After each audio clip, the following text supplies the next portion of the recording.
रहमत भाई, मैं स्त्री को डायन घोषित कर उसे अपमानित करने के इस प्राचीन और क्रूरतम विचारधारा से भलीभांति परिचित हूँ। हमारे इस पुरुष प्रधान समाज में स्त्रियों को सदा से दोयम दर्जा प्राप्त है। स्त्री को सदा पुरुष के समक्ष कमजोरी के रूप में दिखाया जाता रहा है, अतः उस पर दोषारोपण करना हमेशा से सरल रहा। जिस बीमारी अथवा प्राकृतिक आपदा का हल न प्राप्त हो, उसका दोष किसी स्त्री पर डालकर उसे डायन घोषित कर दो। यहाँ की स्थिति भी भिन्न नहीं है। प्यारे की आवाज ने सभी को थरथरा दिया। मिवान ने चौंक कर पूछा, क कौन आ गई? आपकी मंजिल आ गई साहब। प्यारे के जवाब पर मिवान को पहले तो गुस्सा आया, लेकिन फिर सभी के सहमे हुए चेहरों पर नजर पड़ते ही वो जोर से हंस पड़ा। बोला, प्यारे भाई, आपने तो हमारी टीम को बेकार ही डरा दिया। नहीं नहीं, हम डरे तो नहीं, बस चौंक गए। अनिल ने इतना कहकर सभी की तरफ समर्थन के लिए देखा, लेकिन कोई कुछ नहीं बोला। सभी चुपचाप सामान उतरने लगे। मिवान और उसके दल के रुकने का इंतजाम सर्किट हाउस में किया गया है। उन्हें पहुंचने में सांझ हो गई थी। पहाड़ों में सांझ से रात होने का समय बहुत कम होता है, सो शीघ्र ही रात हो गई। रात्रि भोजन के बाद सभी अपने अपने कमरों में विश्राम के लिए चले गए। मिवान को नींद नहीं आ रही थी, इसलिए वो लॉन में लगी लोहे की कुर्सियों पर बैठकर सिगरेट को उंगलियों के मध्य जला हर फूंक के साथ विचारों के छल्ले बनाने लगा। सर, नींद नहीं आ रही है। मिवान को पता ही नहीं चला कब सर्किट हाउस का मैनेजर रहमत उसके पीछे खड़ा हो गया। रहमत सर्किट हाउस में ही रहता था। यहाँ का रसोइया रामू और उसके दो सहयोगी चमन और लता अपने अपने परिवार के साथ रहते, इसलिए वे डिनर के बाद ही अपने घर चले जाते। किंतु रहमत और प्यारे का घर और कार्यालय दोनों ही सर्किट हाउस था। रहमत दुर्गापुर से तो प्यारे ग्वालियर से। शंभू सर्किट हाउस का मैनेजर तो प्यारे ड्राइवर। रहमत स्नातक तो प्यारे 8वीं पास। रहमत की अवस्था 50 के आसपास तो प्यारे 30-35 का। दो भिन्न परिवेश, धर्म, प्रदेश, आयु और यहाँ तक कि कार्य श्रेणी में भी विभेद, किंतु उनका लगाव देखते ही बनता। रहमत ने दोबारा पूछा, क्या हुआ सर?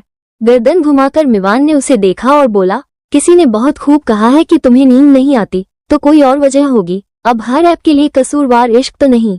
वाह वाह, शुक्रिया, कहकर मिवान ने उसे बैठने का इशारा किया और सिगरेट का डब्बा उसकी तरफ बढ़ा दिया। रहमत ने झिझकते हुए एक सिगरेट लेकर जला ली। बात आगे बढ़ाने के लिए मिवान ने पूछा, आप जंगल के बारे में फैली अफवाहों के बारे में क्या सोचते हैं? सर, रहमत भाई, आप अगर मुझे मिवान कहेंगे तो मुझे अच्छा लगेगा। मिवान की इस बात के उत्तर में रहमत ने कहा तो कुछ नहीं, लेकिन उसकी आंखों और होठों पर बिखरी हुई मुस्कान ने सब कुछ कह दिया। अड़ा रुककर बोला, मिवान, मैं ये तो नहीं कहूंगा कि सभी कहानियां सच हैं, लेकिन कुछ तो जरूर है। रहमत के इस जरूर ने मिवान की उत्सुकता बढ़ा दी। बोला, जैसे? वहाँ कुछ तो तिलस्मी है। एक दफा मैं भी गया, पर लौटने के बाद कुछ भी याद नहीं रहा, जैसे दिमाग की स्लेट से किसी ने उस समय को मिटा दिया हो। हाँ, मगर पायल की रुंझुन कानों में आज भी कभी कभी सुनाई पड़ती है। इतना कहते ही रहमत की आंखों में जो क्षणिक प्रभा प्रकट हुई, उसे देखकर पल भर को मिवान भी ठिठक गया। फिर बोला, रहमत भाई, मैं स्त्री को डायन घोषित कर उसे अपमानित करने के इस प्राचीन और क्रूरतम विचारधारा से भलीभांति परिचित हूँ। हमारे इस पुरुष प्रधान समाज में स्त्रियों को सदा से दोयम दर्जा प्राप्त है। स्त्री को सदा पुरुष के समक्ष कमजोरी के रूप में दिखाया जाता रहा है, अतः उस पर दोषारोपण करना हमेशा से सरल रहा। जिस बीमारी अथवा प्राकृतिक आपदा का हल न प्राप्त हो, उसका दोष किसी स्त्री पर डालकर उसे डायन घोषित कर दो। यहाँ की स्थिति भी भिन्न नहीं है। मिवान की बात का समर्थन करते हुए रहमत ने अपनी गर्दन हिलाई और बोला, आप सही कह रहे हैं मिवान, मैं भी इस डायन वाली मान्यता के सख्त खिलाफ हूँ, परंतु मेरा मानना है कि वहाँ कुछ तो अलौकिक है। यही कारण है कि मैं दूसरी प्रचलित धारा को अधिक सत्य मानता हूँ। कौन सी दूसरी प्रचलित धारा? कुछ लोगों का मानना है कि यहाँ प्रेम में हारी हुई और समाज से बहिष्कृत स्त्रियों की आज़ुर्दा आत्माओं का निवास है। वे सभी किसी प्रिय के वादा खिलाफी की शिकार हैं। उन्हें आज भी अपने उस प्रिय की प्रतीक्षा है।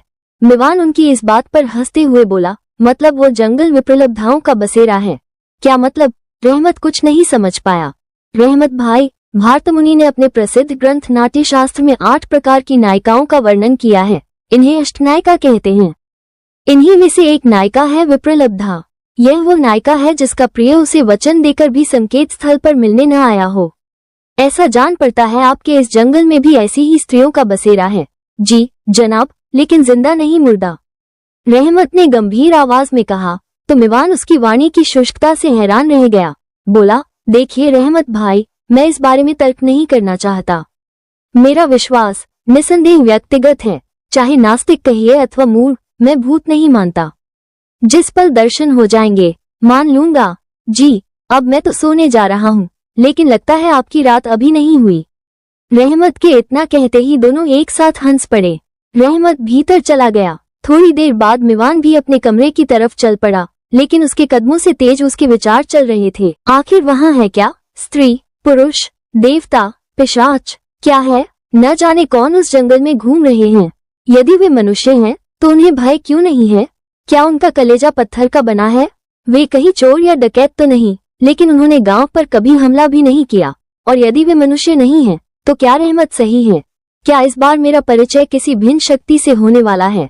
लेकिन वचन भंजन से आक्रोशित तथा विरह की दावाग्नि में निरंतर जलती हुई वो क्या अपना परिचय मुझे सहर्ष दे देगी? उस रात्रि जब ये सब सोचते हुए मिवान की आंखें बंद हुई, कोई उसके कानों के पास आकर धीरे से गुनगुनाया, विप्रलब्धा, मैं नहीं विप्रलब्धा, मैं विद्रोहिनी। अगली सुबह से प्रोजेक्ट मोह नील आरंभ हो गया। एकांत और खामोशी मिवान के लिए कोई नई बात नहीं है। वो भीड़ में भी खामोशी और एकांत को ढूंढ निकालता था। उसके जीवन में मनुष्यों का स्थान लिया पत्थरों ने, चित्रों ने, पुरानी इमारतों ने, निर्जन और उजाड़ कोठियों ने, पशुओं ने और पक्षियों ने। ईश्वर का स्थान उसके हृदय में प्रकृति ने ले लिया। जिस भाषा को मनुष्य समाज ने पढ़ने की चेष्टा भी नहीं की, उस मौन को मिवान पढ़ना जान गया। इमारतों, पत्थरों और चित्रों को गढ़ने से पूर्व वह उनसे मित्रता करता, परस्पर एक संवाद स्थापित करता। किंतु वह भी सोंगर के इन वनों की खामोशी को पढ़ नहीं पा रहा। ये पीड़ा उसके लिए असहनीय हो गई। अगले 3 महीनों तक मिवान और उसके दल के सदस्य मोह नील के नवीकरण में व्यस्त रहे। न तो मानवीय, न प्राकृतिक और न ही अमानवीय अथवा परलौकिक तत्वों ने किसी तरह का प्रतिरोध किया। सभी कार्य निर्विघ्न पूरे होते रहे। विक्रम भी आया और निश्चिंत होकर वापस कनाडा लौट गया। किंतु इस शांति के मध्य मिवान ही एकमात्र अशांत रहा। अत्यंत प्रयास के बाद भी वो इस स्थान को पढ़ नहीं पाया था। वो कभी तितलियां पकड़ता, उनसे पूछने का प्रयास करता और फिर पराजित हो उन्हें छोड़ देता। पेड़ों पर चढ़कर चिड़ियों के घोंसलों को निहारना उसे बचपन से पसंद था। इसलिए जब उसने गुंबद के ऊपर चिड़िया का घोंसला देखा तो बड़े प्रेम और सावधानी से घोंसले को वहां से उठाकर पेड़ पर रख दिया। प्रतिदिन एक बार पेड़ पर चढ़कर घोंसले में देखना उसकी दिनचर्या में शामिल हो गया। वो उस घोंसले के घर बनने की प्रतीक्षा करता रहा। यह उसका इस वन से संबंध स्थापित करने का एक प्रयास भी था, किंतु विफलता ही हाथ लगी। एक सांझ मिवान ने कार्य समाप्ति की घोषणा जल्दी कर दी। अगले दिन रविवार था। उनके बीच सर्वसम्मति से तय हुआ छुट्टी का एक दिन। मिवान के कार्यालय से संबंधित सभी निर्णयों में उसके दल के लोगों का संभाग लेना अनिवार्य है।